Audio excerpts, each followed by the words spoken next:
Mother-in-law said it the moment he unwrapped it. Not quietly, not to the side, right there at the dining room table, with 12 people sitting around him and the remains of Thanksgiving dinner still warm.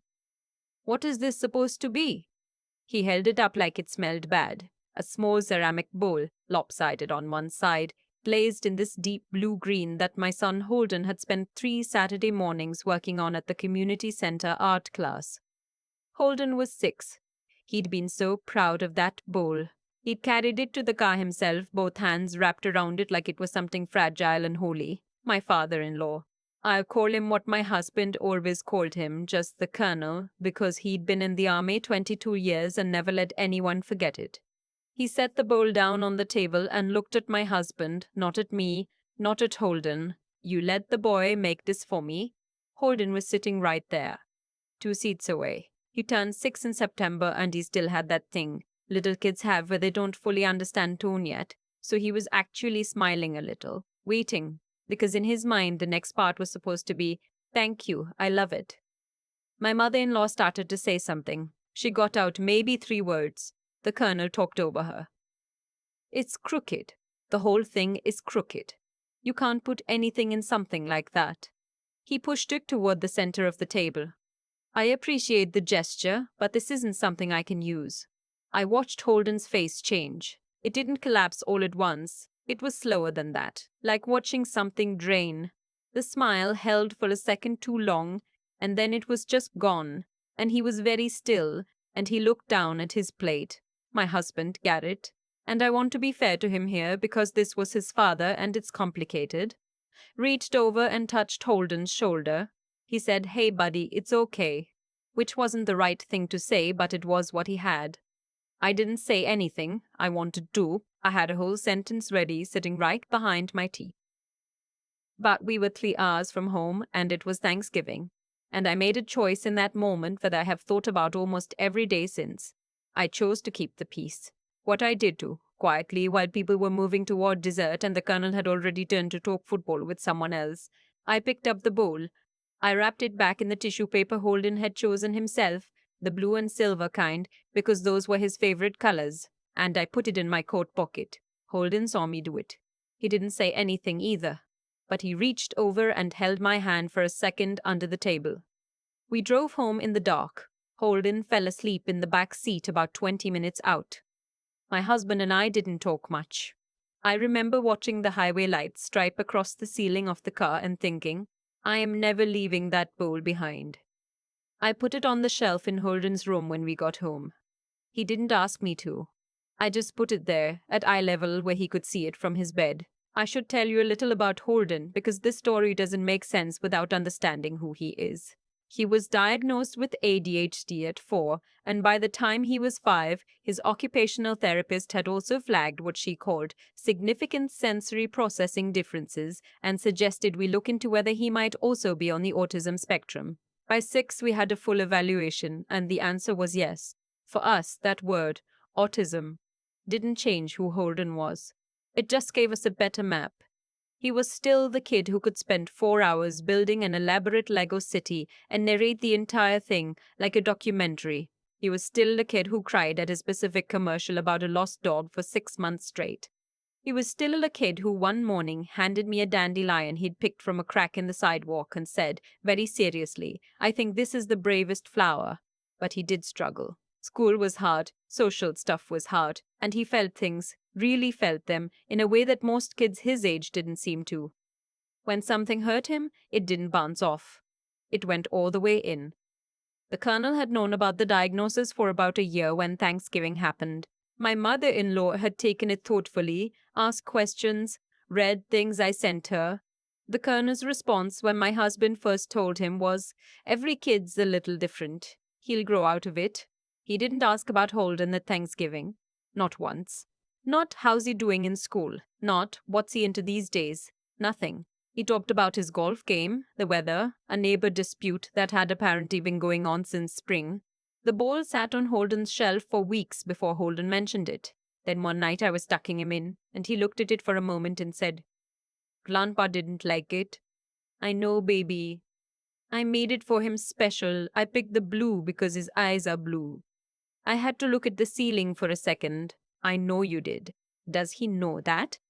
I don't think he knew that. I think if he knew that, it would have mattered to him. Holden thought about this. Maybe I should tell him. Maybe you could, when you're ready. He never did. Because the Colonel never gave him an opening. Over the next 2 years, we saw them at Christmas and Easter and one summer cookout. The Colonel would greet Holden the way you greet a neighbor's kid. Polite, a little distant, no warmth. He never came to Holden's school things. Never called when I would mention something Holden had done. A drawing he'd made, a story he'd written, a level he'd reached in his robotics class. The Colonel would nod and then change the subject. My husband started making excuses for him. That's just how he grew up. He doesn't know how to be different. He loves Holden, he just doesn't show it the way we expect. Maybe. I don't know. What I know is that Holden stopped trying to engage with him at family events. He'd say hi politely and then find somewhere else to be. The bowl stayed on his shelf. I dusted around it. It was crooked and imperfect, and it held a little collection of smooth rocks Holden had picked up from various places we'd been together. When Holden was 9, he discovered something. We'd started him in Saturday ceramics at the local arts center, the same place he'd taken the class when he was 6.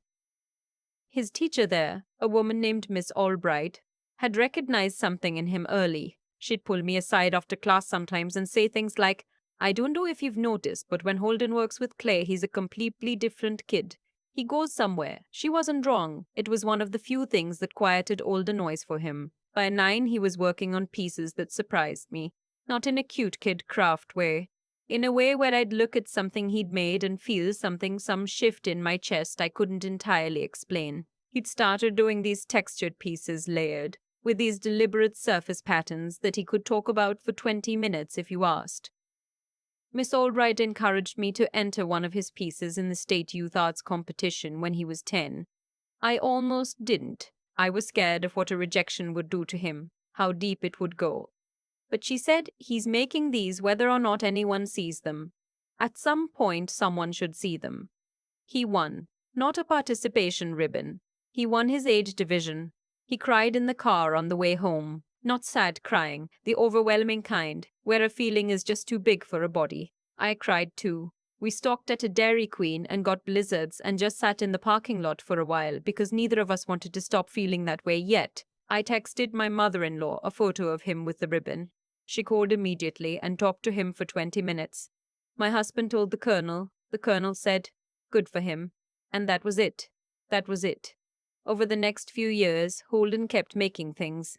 He had phases, a period obsessed with texture and relief, a period where everything was very spare and clean, a period where he started incorporating found objects, small ones, into the clay itself before he fired it. A rusted key, a piece of green sea glass, a tiny gear he'd taken out of a broken clock. His middle school art teacher, who'd taught ceramics for 23 years, told me quietly at a parent-teacher conference, I want to be careful not to put pressure on him. But I want you to know, I've taught a lot of kids. What Holden does is different. He has a visual logic that I genuinely don't understand yet. I'm learning from watching him. I drove home from that conference and sat in the driveway for a few minutes before I went inside. When Holden was 12, he started working on a series. He called it the Distance series. About a dozen pieces. Each one a vessel of some kind, a bowl or a jar or a vase-like form. Each one slightly different. Each one, he told me, represented a distance, not a geographic distance. An emotional one, like the space between people, he said when I asked. When someone is right there, but it still feels like they're really far away. He made one that he called Grandfather's Hands. I didn't know he'd made it until he showed it to me one evening. It was a small bowl, not unlike the first one, actually, that crooked little bowl from Thanksgiving. But this one was precise and deliberate. Deep blue glaze, the same color he'd used when he was 6, and he pressed his own handprints into the clay before he fired it. Both hands, slightly overlapping, and in the space between the prints, he'd etched a number. What's the number? I asked. He looked at it for a moment. It's how many times Grandpa has called me since I was born. The number was 3. I didn't say anything. I put my arm around him and he leaned into me a little and we just looked at it together. I'm not mad, he said. I just wanted to put it somewhere, so it was real, but it was outside of me. I thought about that for a long time afterward. So it was real, but it was outside of me. That is one of the most human things I have ever heard anyone say. Holden was 15 when Miss N. Albright, who had followed him to a different program by then, he'd sought her out specifically, submitted his distance series to a regional juried show at a gallery in the city without telling him. The gallery accepted every piece. He was at that point probably the youngest artist they'd ever shown. The gallery director told me later that when the jury reviewed the pieces, there was no debate. One juror had said simply, "This work knows something." The opening was on a Friday night in March. My husband and I were there. Holden wore a button-down shirt he picked out himself, and he shook hands with strangers and talked about his work in this calm, measured way that I had to keep reminding myself was my kid. That was my kid, standing there.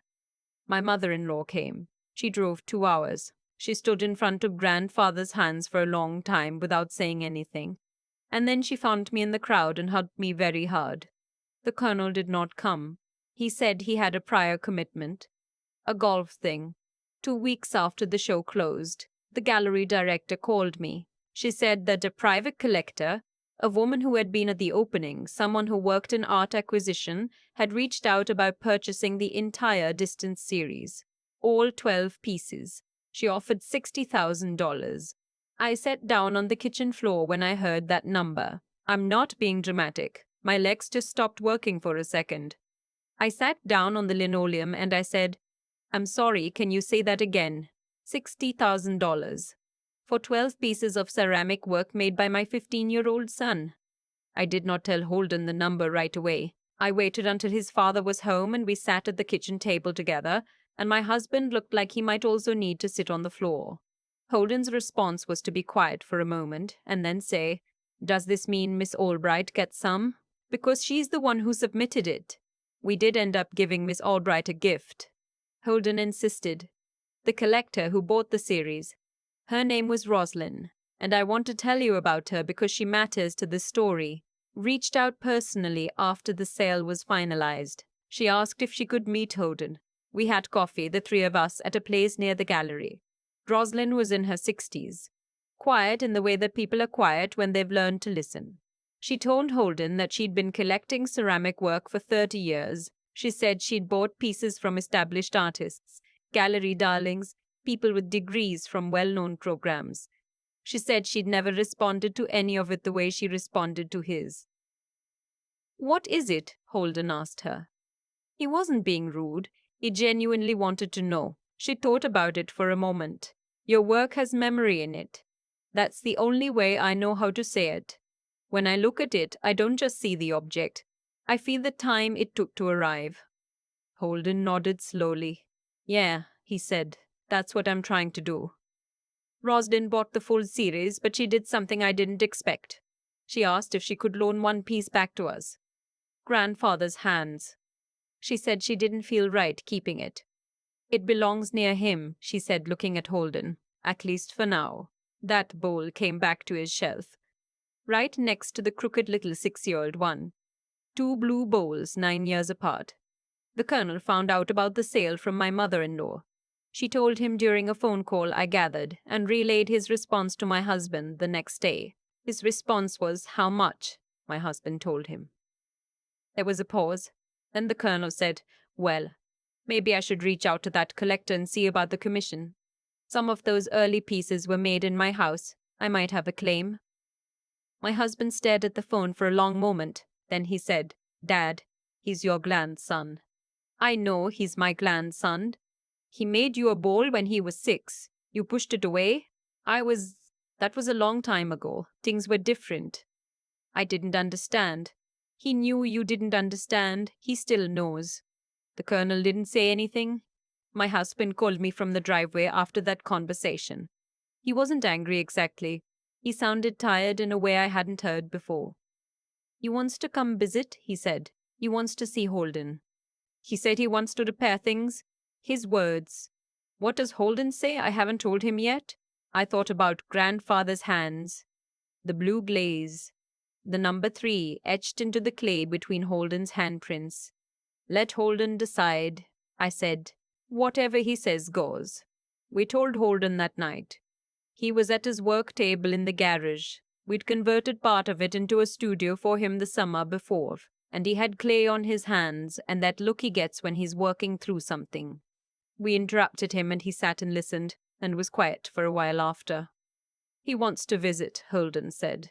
Yes, because of the sale. My husband started to say something. Holden held up a hand.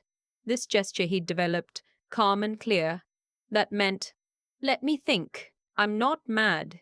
He said again the same thing he'd said 3 years before, looking at the bowl. But I need to think about what I want, not what's the right thing to do, what I actually want. We gave him the week.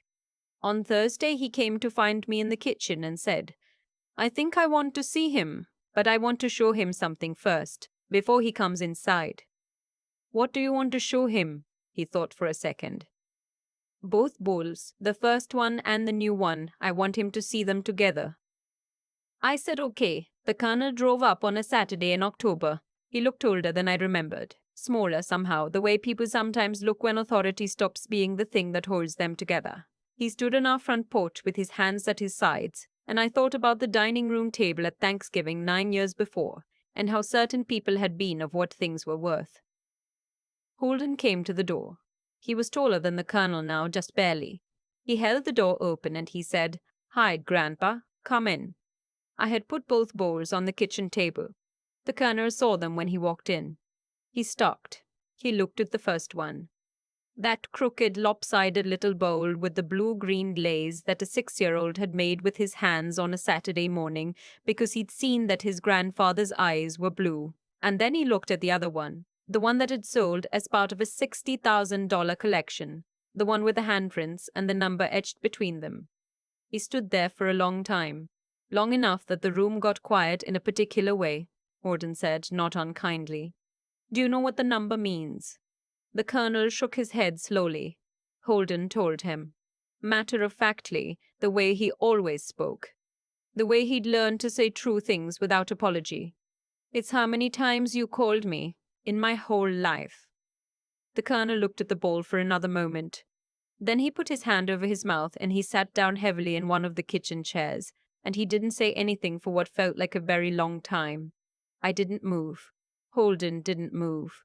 Finally, the Colonel looked up at his grandson and said, I didn't know how. Holden considered this. I know, he said. I figured that out a while ago. I should have learned. Yeah. Holden pulled out the chair across from him and sat down. But you're here now, so. The Colonel nodded. He looked at the first bowl again. The crooked one. You picked blue because of my eyes, he said quietly.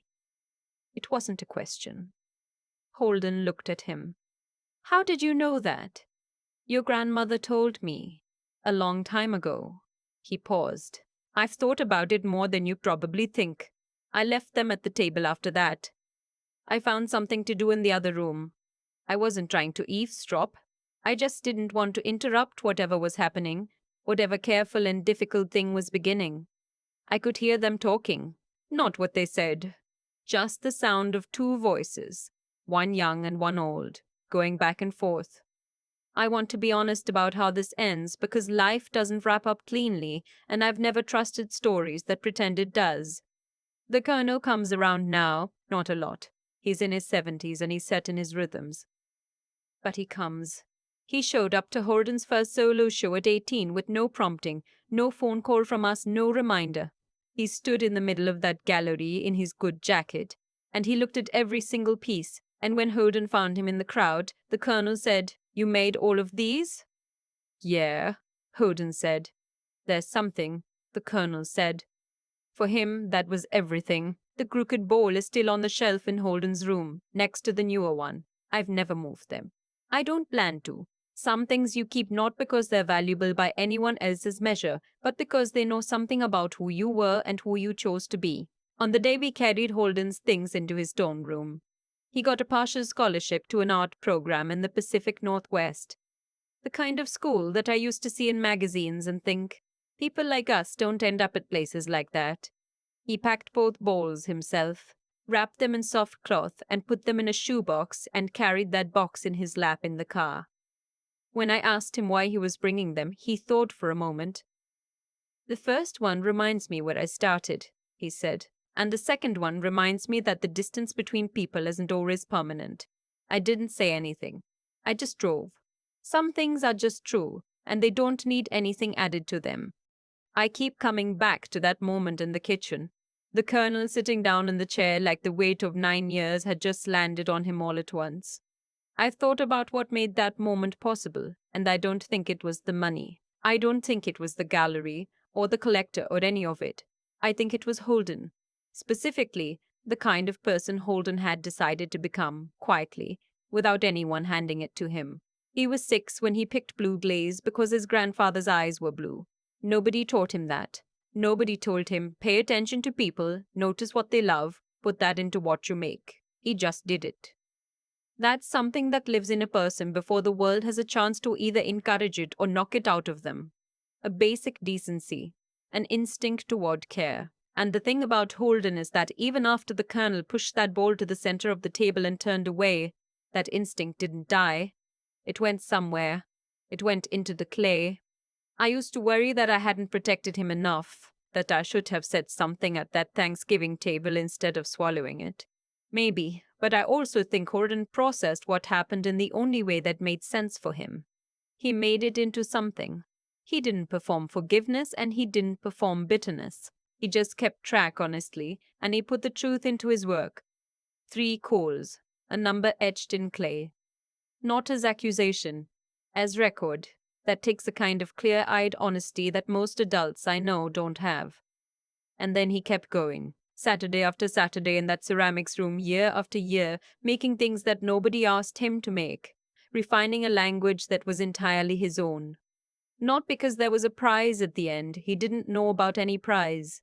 Because it was the thing that made sense to him, and he trusted that. I think about how easy it would have been for him to give up.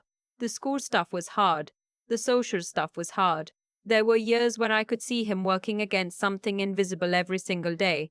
But he kept showing up to that work table. He kept making. What I've learned from watching my son is that those 3 things, doing right by people even when they don't do right by you, seeing clearly and thinking honestly, and continuing anyway when continuing is hard, they don't always announce themselves. They don't look like inspiration. They look like a kid carrying a shoebox in his lap on the way to college. They look like picking blue glaze because you noticed something about someone who never noticed you back. The colonel asked, that day in our kitchen, you picked blue because of my eyes. And he already knew. He'd known for years. He just hadn't done anything with the knowing until it was almost too late. I think about that too. How much we know that we don't act on. How long we can let distance feel permanent when it isn't quite yet. Holden drove away to school with both bowls. The crooked one from when he was 6 and the one with the number in it. He said the first one reminds him where he started. I think it also reminds him what it means to love someone, without a guarantee they'll love you back, and to make something beautiful out of that anyway. That's not a small thing to know at 18. That's not a small thing to know at any age.